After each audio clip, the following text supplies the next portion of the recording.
চাবো তো চিনি কি ছাতা কন দি বেস্তের ভিতরে কতটা আছে তার কি চিনি কন একটা লোক জীবনেও কোনোদিন গোপালগঞ্জ যাই নেই এই বাড়ির ধারে গুনাপাড়া সরগুনাপাড়ায় এই ফেরিঘাটের মানুষ এই জায়গাতে কৃষি খেত খাবার করে বা এসে একটু ফেরিঘাটে যাইয়ে চার দোকানে বসে একটা চা একখান টোস একখান বিড়ি একটা পান খাইয়ে এটি চলে আসে ও কি বড় বড় রেস্টুরেন্ট আর হোটেলে কি আছে তা জানে এরে যদি কেউ নিয়ে সোনারগাঁও হোটেলের বসায় দেয় সোনারগাঁও হোটেলের সিস্টেম কি সেরাটন সোনারগাঁও 5 স্টার 3 স্টারের সিস্টেম হলো এরকম একটা ফর্দ দিয়ে যায় এটা ইসির সাথে ডায়ালের সাথে এতে লেখা আছে কি কি খাবেন সব ইংরেজিতে উনি তো ইংরেজিতে আলিফও জানে না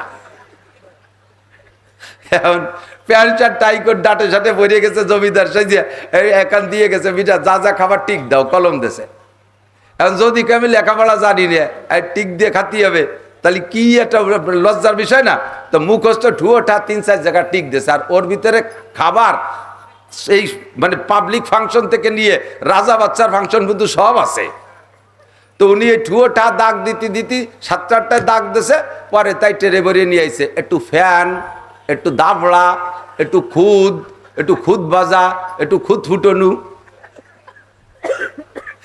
এই শেষ লজ্জাতে কতিও পারতেছে না খাইয়ে দিয়ে আবার পর্দা একখান দিয়ে গেছে 2200 টাকা ওর মাথায় চাটা পড়ছে আল্লাহ এই ফ্যান খালাম 2200 টাকা দিয়ে এ যদি 3 কেজি গোস্ত হয়ে যায় সাই গোষ্ঠী খেয়ে জিয়াফত করি খেয়ে উঠতে পারি রাত 9টার আগে প্যান্ডেলে হুজুরও নাই বক্তাও নাই শ্রোতা নাই কেউ নাই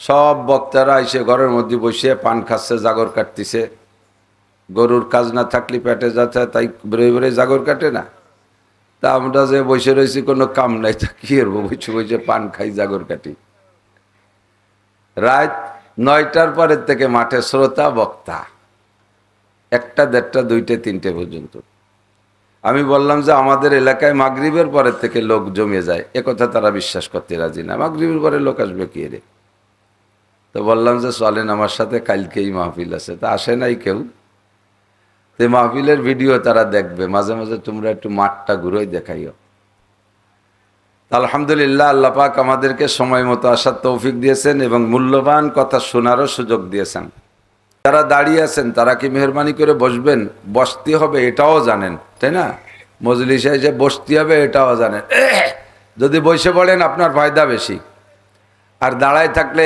কেমন যেন আপ ডাউন বা পাল্টায় না বেশি এটা ভালো লাগে না আবার দাঁড়ানোওয়ালাদের বসতি করলে অনেক সময় এটি চলে যায়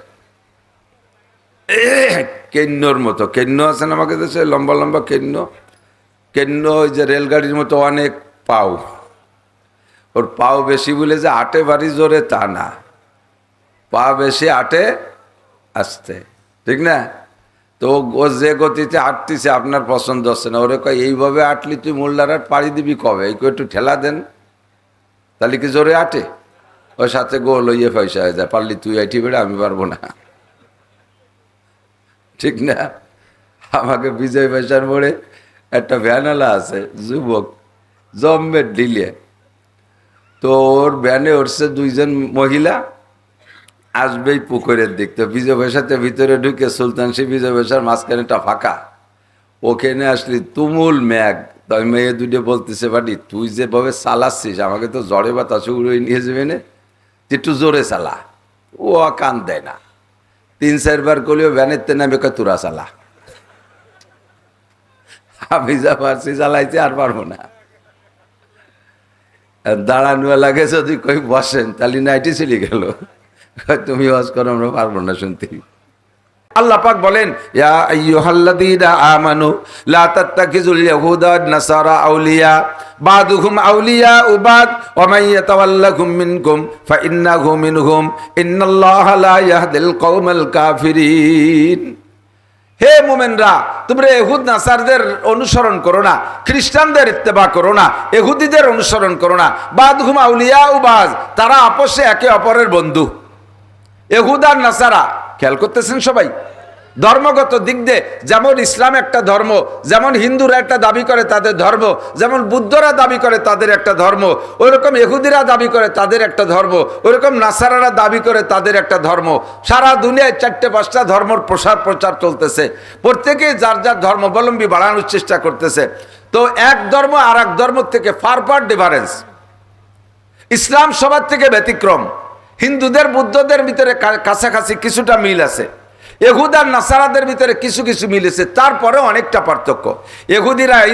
ইহুদিরা তাওরাতের অনুসারী, নাসারারা ইনজিলের অনুসারী। একে অপরের ভিতরে কতটা দূরত্ব কোরআন শরীফের আর এক আয়াতের ভিতরে বলে, ক্বালাতিল ইয়াহুদু লাইসাতিন নাসারা আলা শাই। ইহুদিরা নাসারাকে কয় তোরা মুনিশি জাতি না, তোকে কি এটা ধর্ম হলো? বোধ নাই শোধ নাই, কি কইস? মারিয়ামের স্বামী আল্লাহ, ঈসা আল্লাহর বা ঈসা আল্লাহর ছেলে, কি কইস তোরা? তোকে কোনো ধর্মই না।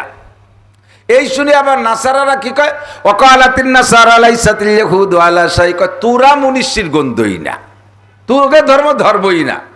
দুই দল মিলে আবার বুদ্ধকে কয় তোরা কি? ও করে কয় কোন তোর ধর্ম? এই যে চায়না নেড়ারা, ও কি ধর্ম? নেড়া হয়ে থাকে পতি এখন গলায় দিয়ে লাল কাপড় পরি, ও কি ধর্ম? তিন দল মিলে ভারতের দাদা বাবুকে কয় ও কি ধর্ম? 33 কোটি দেবদেবী বানায়, নিজে হাতে মাইটে মূর্তি টুর্তি বানাইয়া তারে সেবা দিস, শিয়াল কুত্ত বানাইয়া ঘর ভরিয়ে তারে সেবা দি, ও কি ধর্ম? প্রত্যেকের ভিতরে পার্থক্য আছে। অথচ যখন মুসলমানদের সাথে যুদ্ধ লাগবে, মুসলমান যখন মধ্যে মুখাসেম হবে, বিরোধী পক্ষে দাঁড়াবে, তখন দেখবেন আল কুফরু মিল্লাতুন ওয়াহিদা, সারা দুনিয়ার সমস্ত কাফেররা মিলে এক হয়ে যায়। কথা বলেন, সারা পৃথিবীর কাফেররা এক হয়ে যায়। ছোটবেলা দেখতাম, এখন তারাও বিলুপ্ত হয়ে গেছে, সব কিছুই তো আপডেট হচ্ছে। ছোটবেলা শিয়াল দেখতাম যেভাবে, ইদানিং আপনারা তো সন্ধ্যাকালে, আমি আমার সাথে শিয়ালের সাথে খুব সাক্ষাৎ হয়। সারা দেশভরে তো গাড়িতে রাতভর দৌড়ে বেড়াই, বিশেষ করে টাঙ্গাইল, ময়মনসিংহ, সিলেট ওই এলাকার জঙ্গলি এলাকায় হাজার হাজার শিয়াল রাস্তাঘাটে বাঁধে, কিন্তু শিয়ালের সেই ডাক শুনি না। আগে সন্ধ্যার সময় একটা ডাক দিত, ঈশার পরে শোবেন তা বলে একটা এলান দিত যে এখন ঘুমের সময় তো সবাই শুয়ে পড়ো, কারণ তোমরা সজাগ থাকলে আমাদের ডিউটিতে ত্রুটি হয়। মানুষ সজাগ থাকলে শিয়ালের ডিউটি, ওর আমলের ঘাটতি। এই জন্য ওই সময়টা ডাক দিয়ে টাইম বলে দিত যে শোয়ার সময় হয়েছে। আবার শেষ রাত্রি সে একটা তাহাজ্জুদের ডাক দিত শিয়ালে, ঠিক না? ফজরের আগে একটা ডাক দিত, এটা ফজরের আজানের ডাক। আল্লাহ এরা ডাকে, এরা কিন্তু ও জন্যই ডাকে। সদায়ে কুমরিয়া বাসাদ বকুকু बगो से मंदर आया दल्लहू, चमन में चू चू कर कहते हैं बुलबुल के फुलू में अल्लाह मिया तू ही तू हाय तू ही तू। বুলবুল পাখি ফুলের মধ্যে মুখ দিয়া চু চু করে ডাকে, আমরা মনে করি কুহু কুহু করে ডাকে। ও আল্লাহর জিকির করে, আল্লাহু আল্লাহু আল্লাহু, ও কিন্তু আল্লাহর জিকির করে। রাতের বেলা ভুতুম পাখি গাছের ডালে বৈশা কুক কুক কুক করে একটা ডাক দেয়। আমরা বলি ভুতুম ডাকতেছে, এটা রোগ ডেকে আনতেছে। এই কুক পাখি ডাকলে বাড়ির মানুষের রোগ ব্যাধি হয়। আসলে আপনার মনের ধারণা অনুযায়ী রোগ হইতে পারে। ওই ভুতুম পাখি তার ডালের পর বৈশা, তার বাসায় বৈশা ওই কুক কুক করে আল্লাহ পাক রব্বুল আলামিনের জিকির করে। শিয়ালে সন্ধ্যাকালে ডাকে, রাত 9টার সময় ডাকে, শেষ রাত্রিও ডাকে, ফজরের সময় ডাকে, মোরগে শেষ রাত্রি ডাকে, রাত 4টের সময় একটা ডাক দেয়, মোরগে 3টের সময় একটা ডাক দেয়, ওই ডাকটা তাহাজ্জুদের আজান দেয়। ওর ডাকরে আমরা শুনি কুহু কুহু করে ডাকে, কিন্তু কোরআনের ভাষায় আল্লাহু আকবার, তাফসীরের ভাষায় বুজুর্গানে দিন বলে ও যে ডাকে কুকু কু কইয়া, ওর ডাকাটা হলো আরবিতে সুবহুন কুদ্দুসুন। সুবহুন কুদ্দুসুন, আল্লাহ পাকের তাসবিহ, আল্লাহ পাকের পবিত্রতা তার জবানে বের হয়ে ডাকে। আল্লাহু আকবার একটা মোরগে ডাকলে সারা এলাকার মোরগে ডাকে, একটা শিয়ালে ডাক দিলে সারা এলাকার শিয়ালে ডাকতো। মনে আছে না? একটা মুরব্বী শিয়ালে ডাক দেয়, আঞ্চলিক কমান্ডার। এই আঞ্চলিক কমান্ডার মুরব্বী শিয়ালে একটা ডাক দিলি দেখবেন বিভিন্ন পয়েন্ট থেকে শিয়ালে ডাকা শুরু হতো। মনে আছে না মুরব্বীরা? শিয়ালও তার সব আদর্শ চাই, এ ডাকারও আদর্শ। আর আমরা সন্ধ্যা রাত্রি যদি শিয়ালরে ব্যঙ্গাতাম, তাহলে শিয়াল রাতারাত বাড়ির এরিয়ার মধ্যে কিছু না কিছু হাত দিয়ে ধুয়ে যেত। ওই চুলোর পিঠে পায়খানা করবে, না আলগা বারান্দার দুয়ারের পর একই ধুয়ে যাবে, এ কিছু করতো। সে শিয়ালে তাও ভুলে গেছে।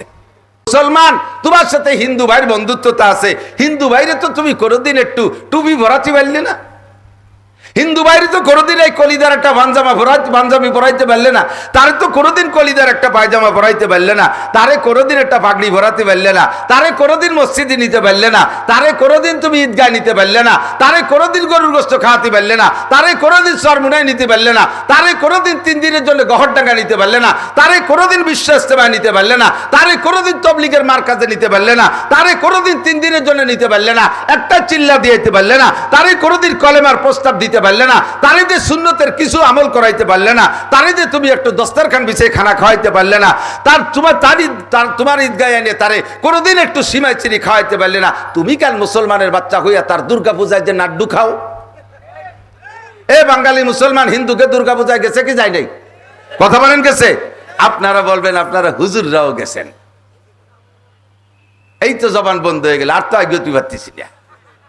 দুটিয়া ভোটের লোভে মৌলবীরা দুর্গা পূজায় যাইয়া, আরে ইমান নষ্ট হয়ে যাবে। আমি স্বচক্ষে দেখেছি দুর্গা পূজায় যাইয়া শুকর আদায় করে, আলহামদুলিল্লাহ আমি এবার আপনাদের সাথে দুর্গা পূজা অংশগ্রহণ করতে পেরে আল্লাহর শুকর আদায় করলাম। হ্যাঁ দুদু, ও দুদু, তোমার বউ তালাক হয়ে গেছে। বউটা যদি তোমার সাথে একমত না হয়ে থাকে, বউ তালাক হয়ে গেছে।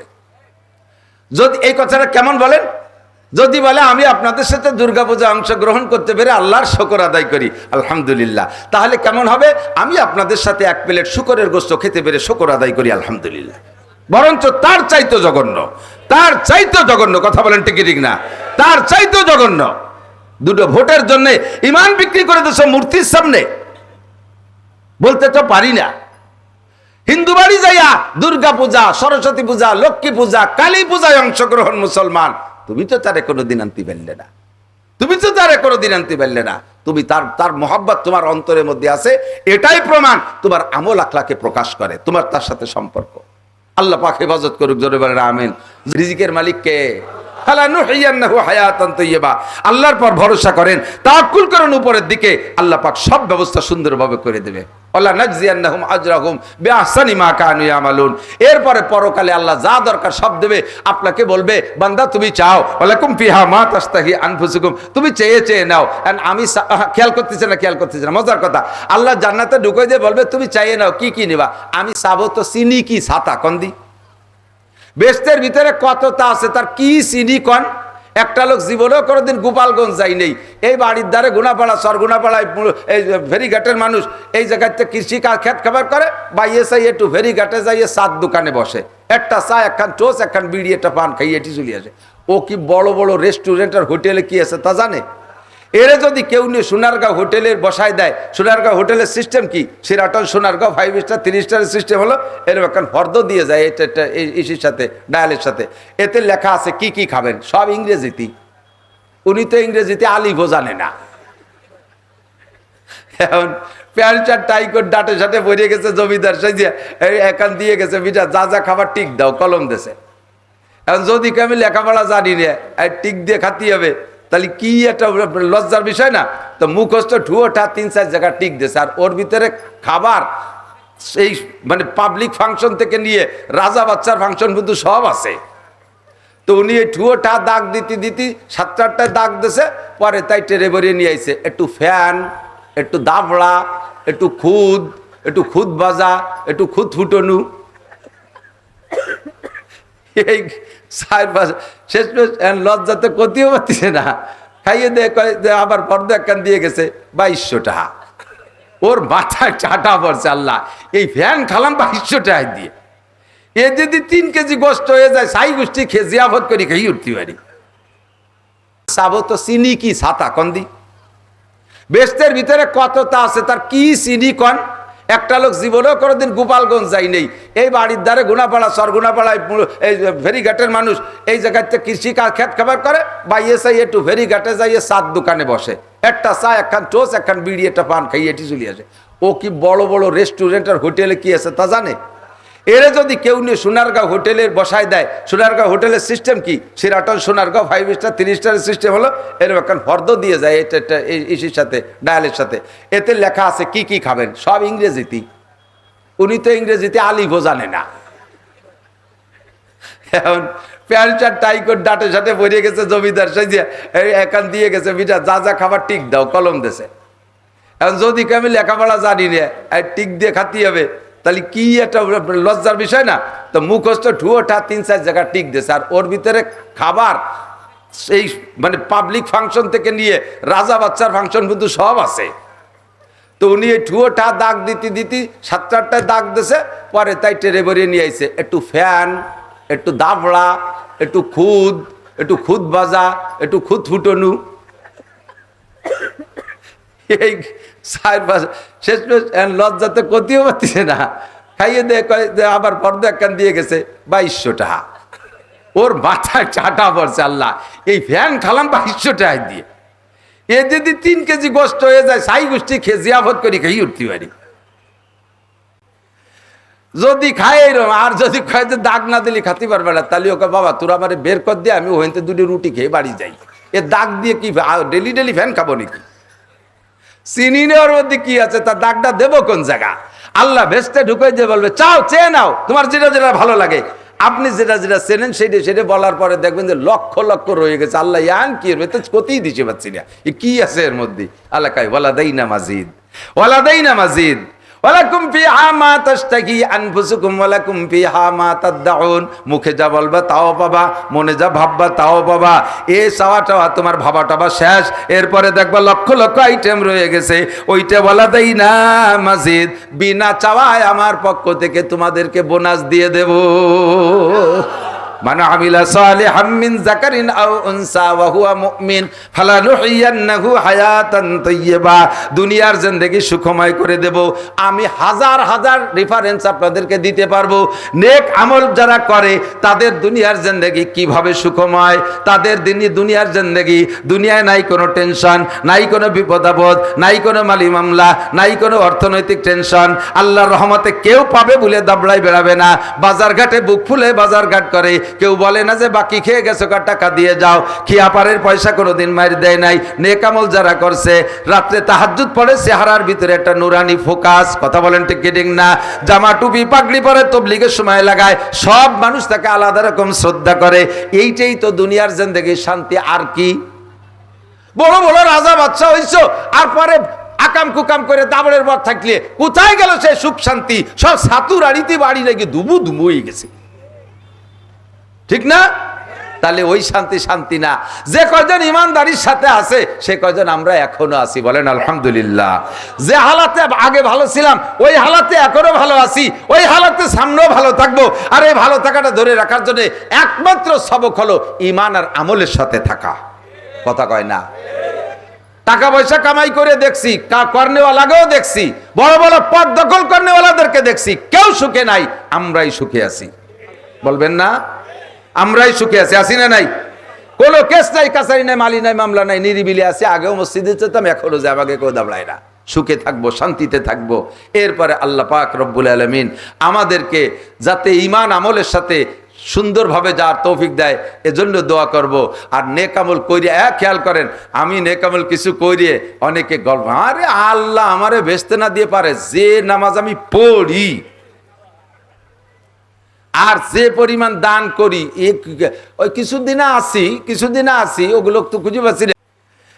যদি খায় এরম আর যদি খায় যে দাগ না দিলে খাতে পারবে না, তাহলে ওকে বাবা তোরা আমার বের কর দিয়ে আমি ওখান থেকে 2টি রুটি খেয়ে বাড়ি যাই। এ দাগ দিয়ে কি ডেলি ডেলি ফ্যান খাবো নাকি? চিনি নেওয়ার মধ্যে কি আছে, তার দাগটা দেবো কোন জায়গা? আল্লাহ ভেস্তে ঢুকে দিয়ে বলবে চাও চেয়ে নাও তোমার যেটা যেটা ভালো লাগে। আপনি যেটা যেটা চেনেন সেটা বলার পরে দেখবেন যে লক্ষ লক্ষ রয়ে গেছে। আল্লাহ ইয়ান কি তো কোথায় দিতে পারছি না, কি আছে এর মধ্যে? আল্লাহ কাই ওয়ালাদাইনা মাজিদ, ওয়ালাদাইনা মাজিদ, ওয়ালাকুম ফিহা মা তাশতাহি আনফুসুকুম ওয়ালাকুম ফিহা মা তাদউন। মুখে যা বলবা তাও পাবা, মনে যা ভাববা তাও পাবা। এ চাওয়া তোমার ভাবাটাবা শেষ, এরপরে দেখবা লক্ষ লক্ষ আইটেম রয়ে গেছে। ওইটা ওয়ালাদাইনা মাজিদ, বিনা চাওয়ায় আমার পক্ষ থেকে তোমাদেরকে বোনাস দিয়ে দেব। মান আমিলা সালিহাম মিন যাকারিন আও উনসা ওয়া হুয়া মুমিন ফালানুহিয়ান্নাহু হায়াতান তাইয়্যিবা। দুনিয়ার জিন্দেগি সুখময় করে দেব। আমি হাজার হাজার রেফারেন্স আপনাদেরকে দিতে পারবো। নেক আমল যারা করে তাদের দুনিয়ার জিন্দেগি কিভাবে সুখময়, তাদের দুনিয়ার জিন্দেগি, দুনিয়ায় নাই কোনো টেনশন, নাই কোনো বিপদ আপদ, নাই কোনো মালি মামলা, নাই কোনো অর্থনৈতিক টেনশন। আল্লাহর রহমতে কেউ পাবে বলে দাবড়াই বেড়াবে না। বাজার ঘাটে বুক ফুলে বাজার ঘাট করে, কেউ বলে না যে বাকি খেয়ে গেছো টাকা দিয়ে যাও। খিয়াপারের পয়সা কোনোদিন মার দেয় নাই। নেক আমল যারা করছে, রাত্রে তাহাজ্জুদ পড়ে, চেহারার ভিতরে একটা নুরানি ফোকাস, কথা বলেন ঠিক কি ঠিক না? জামা টুপি পাগড়ি পরে তবলিগের সময় লাগায়, সব মানুষ তাকে আলাদা রকম শ্রদ্ধা করে। এইটাই তো দুনিয়ার জিন্দেগির শান্তি। আর কি? বড় বড় রাজা বাদশা হইছো, আর পরে আকাম কুকাম করে দাবড়ের বর থাকলে কোথায় গেল সে সুখ শান্তি? সব সাতুর আড়িতে বাড়ি লেগে দুবু দুবু হয়ে গেছে, ঠিক না? তাহলে ওই শান্তি শান্তি না। যে কয়জন ইমানদারির সাথে আছে সে কয়জন আমরা এখনো আছি, বলেন আলহামদুলিল্লাহ। যে হালাতে আগে ভালো ছিলাম ওই হালাতে এখনো ভালো আছি, ওই হালাতে সামনেও ভালো থাকবো। আর এই ভালো থাকাটা ধরে রাখার জন্য একমাত্র সবক হলো ইমান আর আমলের সাথে থাকা, কথা কয় না? টাকা পয়সা কামাই করে দেখছি, কর্নেওয়ালাকেও দেখছি, বড় বড় পদ দখল কর্নেওয়ালাদেরকে দেখছি, কেউ সুখে নাই। আমরাই সুখে আছি, বলবেন না? আমরাই সুখে আছি, আছি না নাই? কোনো কেস নাই, কাছারি নাই, মালি নাই, মামলা নাই, নিরিবিলি আছে। আগেও মসজিদে যেতাম, এখনো যে আমাকে কেউ দাবড়ায় না। সুখে থাকবো, শান্তিতে থাকবো। এরপরে আল্লাহ পাক রব্বুল আলামিন আমাদেরকে যাতে ঈমান আমলের সাথে সুন্দরভাবে যার তৌফিক দেয়, এজন্য দোয়া করব। আর নেক আমল কইরে, খেয়াল করেন, আমি নেক আমল কিছু কইরে অনেকে গল্প, আরে আল্লাহ আমারে বেচতে না দিয়ে পারে। যে নামাজ আমি পড়ি আর যে পরিমাণ দান করি, ওই কিছুদিনে আসি ওগুলো তো খুঁজে পাচ্ছি।